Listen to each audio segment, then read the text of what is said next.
ఏపీలో YouTube academy Chandrababu ఏమన్నారంటే ఏపీలో చంద్రబాబు కూటమి ప్రభుత్వం కొలుదీరిన తర్వాత ప్రపంచ స్థాయి కంపెనీలు ఒక్కొక్కటిగా ఏపీకి వస్తున్నాయి. దీనిలో భాగంగా అమెరికాకు చెందిన ప్రపంచ ప్రఖ్యాత యూట్యూబ్ సంస్థ ఏపీలో అకాడమీ ఏర్పాటు చేసేందుకు ముందుకు వచ్చింది. వాస్తవానికి చంద్రబాబే ఆహ్వానించారు. దీంతో ఆ సంస్థ global CEO Neal Mohan, Google AP head Sanjay గుప్తాలు దీనికి సముఖత వ్యక్తం చేశారు. ఈ క్రమంలో సీఎం చంద్రబాబు వారితో వర్చువల్ గా భేటీ అయ్యారు.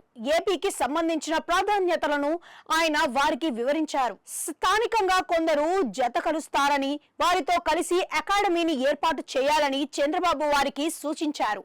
దీనిలో ప్రధానంగా బీటెక్ చదివిన విద్యార్థులకు, నిరుద్యోగులకు content skill development, AI certification programs వంటి వాటిపై శిక్షణ, పరిశోధనలకు అవకాశం కల్పించాలని చంద్రబాబు తెలిపారు.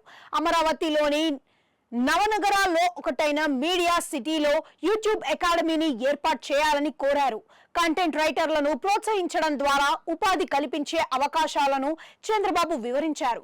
క్వాలిటీ కంటెంట్ ను యూట్యూబ్ లో అప్లోడ్ చేయడం ద్వారా ఆదాయ మార్గాలు ఉన్న విషయాన్ని తెలిపారు. అదే విధంగా వీడియోలు, ఆడియోల రూపకల్పన క్వాలిటీని మెరుగుపరుస్తూ విద్యార్థులకు, నిరుద్యోగులకు శిక్షణ ఇవ్వాలని సూచించారు. గూగుల్తో అనుసంధానం చేసుకొని యూట్యూబ్ అకాడమీ కార్యక్రమాలు రూపొందించాలని సూచించారు. ఏపీలో నైపుణ్యం ఉన్న మానవ వనరులు ఉన్నారని, వారిని సద్వినియోగం చేసుకునేందుకు ప్రాధాన్యం ఇవ్వాలని సీఎం కోరారు. ప్రభుత్వ వైపు నుంచి కూడా అపరిమిత సాయం అందుతుందని, మౌలిక సదుపాయాలు అందిస్తామని తెలిపారు. గూగుల్ పేరెంట్ కంపెనీ ఆల్ఫాబెట్ సీఈఓగా సుందర్ పిచై ఉన్న విషయాన్ని చంద్రబాబు ప్రస్తావించారు.